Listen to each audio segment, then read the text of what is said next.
সূরাতুল ইখলাস এমন একটি সূরা, নবীজি সাহাবী আব্দুল্লাহ ইবনে মাসউদকে ডাক দিয়ে বলে, সাহাবীরে এই সূরা তুমি এত বেশি বেশি তেলাওয়াত কেন করো?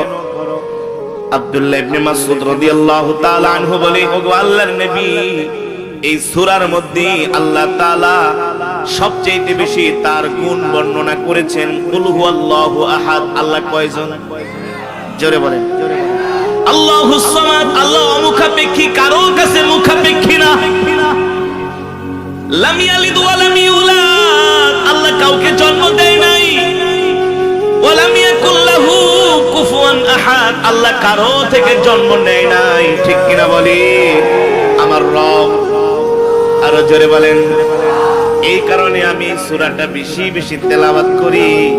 আল্লাহর নবী বলে, সাহাবীরে এই সূরাটা তুমি এই যে বেশি বেশি তেলাওয়াত করো, এই কারণে শুধু তোমার প্রতি আমি খুশি না, ফেরেশতারাও খুশি।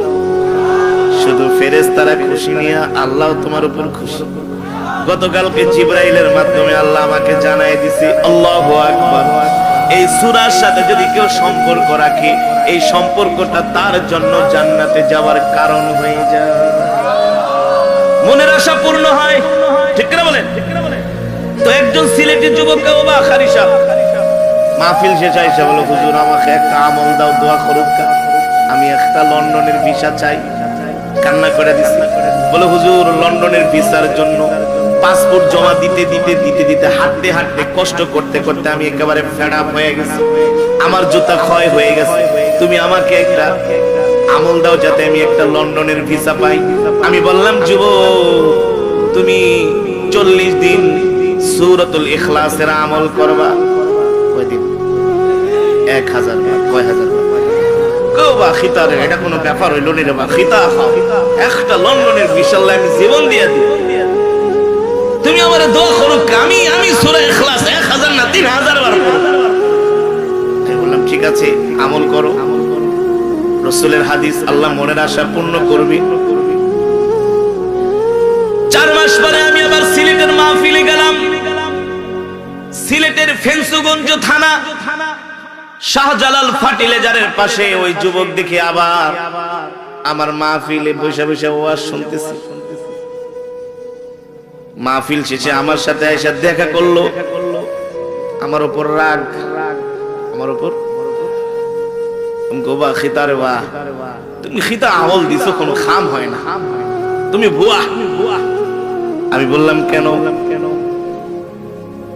আরে আমার জীবনের এত বড় স্বপ্ন, আমি একটা বিদেশে ইউকের ভিসা পাবো, আমল শিখাই দিলা, কোনো লাভ হলো না।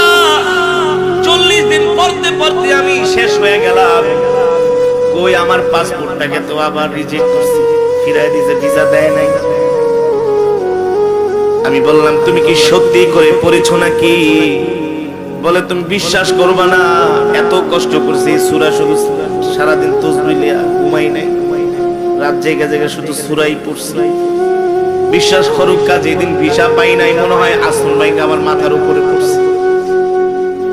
আমি বললাম, যুবক আল্লাহ তাআলা যদি তোমার জন্য কল্যাণকর করতো, কল্যাণ হতো, এই ভিসা তোমার জন্য নিশ্চয় তুমি পাইতা।